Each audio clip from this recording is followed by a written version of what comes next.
काले कुएं की पुकार, भाग दो। अजय के मन में अब गहरी बेचैनी थी। चंपा काकी के शब्द उसके कानों में गूंज रहे थे। गांव वालों ने उसे चुड़ैल समझकर कुएं में जिंदा फेंक दिया था। उसके भीतर सवाल उठ रहा था कि आखिर ऐसा क्यों हुआ? कौन थी वो औरत?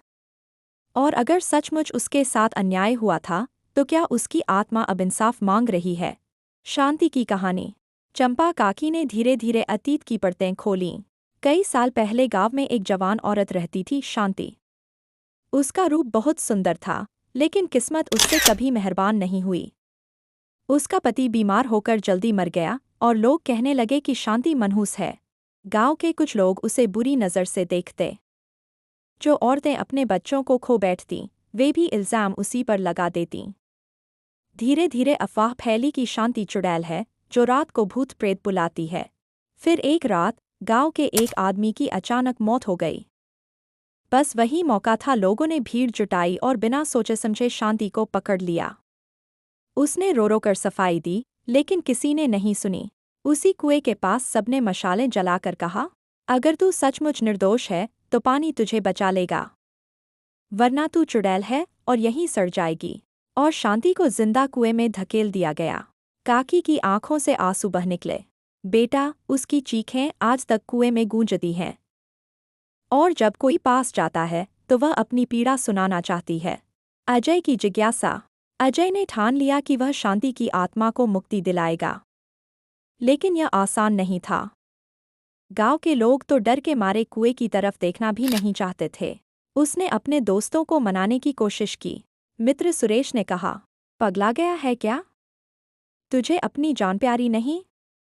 भूत से उलझना मौत को बुलाना है।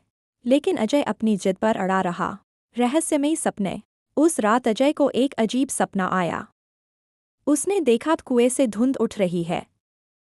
धुंध के बीच एक औरत सफ़ेद साड़ी में खड़ी है। उसका चेहरा धुंधला था, लेकिन उसकी आंखें गहरी और दुखी। औरत ने हाथ बढ़ाकर कहा, अजय, मेरी मदद करो। अजय नींद से जागा तो उसका पूरा शरीर पसीने में तर था। उसने समझ लिया कि आत्मा उससे संवाद करना चाहती है। पहली मुठभेड़। अगले दिन अजय ने अकेले कुएं पर जाकर मंत्र पढ़ने वाले पंडित को बुलाया।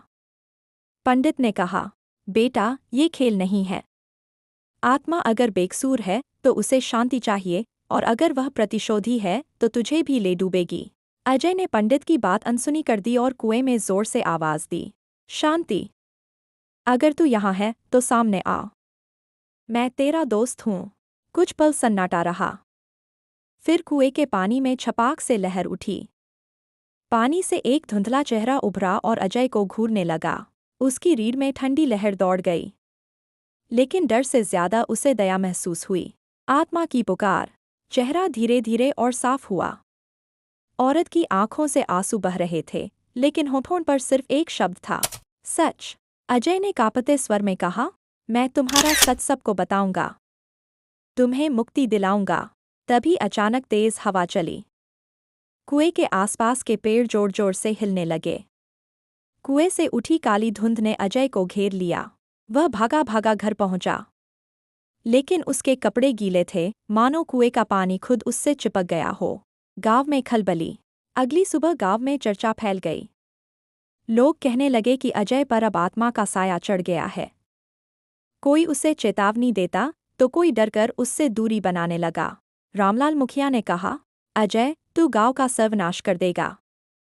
उस कुएं से दूर रह। हम सब सालों से उससे बचते आए हैं। लेकिन अजय पीछे हटने वाला नहीं था। दूसरी रात का आतंक। कुछ दिनों बाद अमावस्या की रात आई। आसमान बिल्कुल अंधेरा था। गांव के कुत्ते अपने कमरे में सो रहा था। तभी खिड़की से आवाज आई। उसने आंखें खोली तो देखा सफेद साड़ी में भीगी हुई औरत कमरे में खड़ी थी। उसके बाल भीगे हुए, आंखें लाल, अजय का दिल और चेहरे पर पीड़ा। औरत ने धीरे धीरे कहा, मुझे इंसाफ दिलाओ, वरना ये गांव चैन से नहीं सो पाएगा। कहकर वह अचानक धुएं में बदल गई और गायब हो गई। अजय समझ गया अब मामला बहुत गहरा है। की शक्ति। पंडित ने बाद में बताया कि यह कुआं सिर्फ पानी का स्रोत नहीं है, यह एक आत्मा बंधन स्थल है। जो भी आत्मा यहाँ अन्याय से मारी जाती है, उसकी रूह यहाँ बंधन में फंसी हुई है। उसे मुक्ति तभी मिल सकती है जब गांव के लोग उसके साथ किए गए पाप को स्वीकार करें, लेकिन गांव वाले अपनी गलती मानेंगे, यह सोचना भी मुश्किल था। अजय का संकल्प। अजय ने ठान लिया कि वह सच सबके सामने लाएगा, चाहे गांव विरोध करे या आत्मा खुद उस पर भारी पड़े। चंपा काकी से वादा किया, मैं शांति को न्याय दिलाए बिना चैन से नहीं बैठूंगा। काकी ने कांपते स्वर में कहा, ध्यान रखना, ये रास्ता आसान नहीं है। कई बार आत्मा का गुस्सा इंसाफ से बड़ा हो जाता है। अजय ने गहरी सांस ली। खेल शुरू हो चुका था। भाग 3 में जाने। अजय की जांच पड़ताल, गांव वालों का विरोध, कुएं में भूत का आतंक और अजय पर बढ़ता साया, शांति की आत्मा का असली रूप। आगे की कहानी अगले भाग में।